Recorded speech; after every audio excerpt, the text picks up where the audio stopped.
Success सुनने में एक छोटा वर्ड लगता है, लेकिन इसे अचीव करना बहुत डिफरेंट होता है। क्योंकि हर कोई अपनी लाइफ में सक्सेसफुल बनना चाहता है। कोई ऐसा नहीं है जो अपनी लाइफ में सक्सेस अचीव नहीं किया।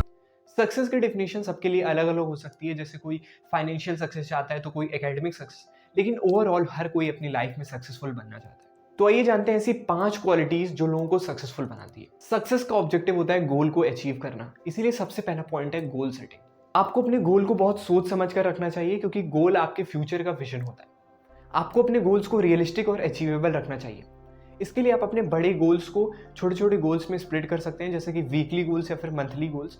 और जब आप उन वीकली या फिर मंथली गोल्स को अचीव कर लेते हैं तो उससे आपको कॉन्फिडेंस मिलता है और आपका सेल्फ बिलीफ भी बढ़ जाता है।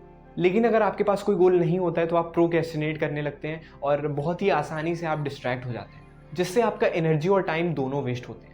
इसीलिए कुछ भी स्टार्ट करने से पहले अपना एंड गोल डिसाइड करना या फिर गोल सेटिंग करना बहुत इंपॉर्टेंट है। Number 2 is work smartly. क्या आपने कभी ऐसे स्टूडेंट्स को देखा है जो सब कुछ छोड़ के 8 से 10 घंटे पढ़ते हैं, लेकिन तब भी वो उतने रिमार्केबल रिजल्ट्स नहीं ले आ पाते? और वहीं कुछ केवल 5 से 6 घंटे पढ़ते हैं और बहुत से फंक्शंस भी अटेंड करते हैं और भी एक्स्ट्रा करिकुलर एक्टिविटीज़ करते हैं और वो ज़्यादा अच्छे रिजल्ट्स ले आ पाते हैं और अपनी लाइफ में भी सक्सेसफुल होते हैं। ऐसा इसलिए क्योंकि पहला स्टूडेंट केवल हार्ड वर्क कर रहा है और दूसरा स्मार्ट वर्क कर रहा है। दूसरा स्टूडेंट भले ही 5 से 6 घंटे के लिए पढ़ रहा है, लेकिन वो उसमें सबसे ज़्यादा फोकस्ड है और वो जो कर रहा है उसमें वो इंटरेस्टेड है।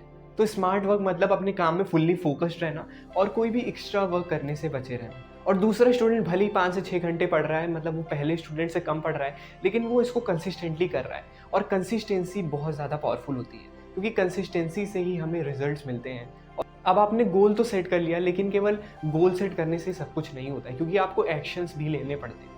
इसीलिए डॉक्टर एपीजे अब्दुल कलाम ने कहा है कि dream is not that you see in sleep, dream is something that does not let you sleep. इसीलिए आपको केवल अपने गोल के बारे में सोचते ही नहीं रहना चाहिए, आपको सबसे ज़्यादा फोकस अपने काम पर करना चाहिए। और आप जो प्रोसेस कर रहे हैं उसे आपको इंजॉय करना चाहिए, क्योंकि अगर आप ऐसी कोई चीज़ कर रहे हैं जो आप इंजॉय नहीं कर पा रहे तो आप उसे लॉन्ग टर्म के लिए नहीं कर पाएंगे और फिर आप सक्सेसफुल नहीं बन पाएंगे। Number 4 is don't compare yourself. ज़्यादातर लोगों की ये हैबिट होती है कि वो किसी दूसरे से अपना कंपैरिजन करने लगते हैं। जैसे उनका कोई फ्रेंड उनसे ज़्यादा सक्सेसफुल हो गया या कोई उतना सक्सेसफुल नहीं हो पाया, तो कुछ को देख के खुशी होते हैं और कुछ को देख के बुरा फील करते हैं। लेकिन इससे उनको स्ट्रेस होती है और उनकी टाइम एंड एनर्जी दोनों वेस्ट होती है। तो इसीलिए हमें अपना कंपैरिजन किसी और से नहीं करना चाहिए और हमें खुद पर सबसे ज़्यादा फोकस करना चाहिए, क्योंकि हम जो टाइम कंपैरिजन करने में वेस्ट करते हैं, अगर वो टाइम हम खुद पे लगाएं तो हम ज़्यादा सक्सेसफुल बन पाएंगे। Number 5 on the list is self evaluation. जैसे हमारे स्कूल्स और कॉलेजेस में एग्जाम्स होते हैं टाइम टू टाइम, जिससे स्टूडेंट्स का इवैल्यूएशन किया जाता है कि उनकी कितनी प्रोग्रेस हुई या उन्होंने कितना सीखा। उसी तरह हमें खुद का भी इवैल्यूएशन करना चाहिए।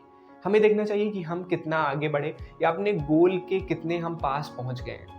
और हमें सबसे ज़्यादा फोकस अपनी मिस्टेक्स पर करना चाहिए जो हमने की, जिससे हम आगे उन मिस्टेक्स को ना करें।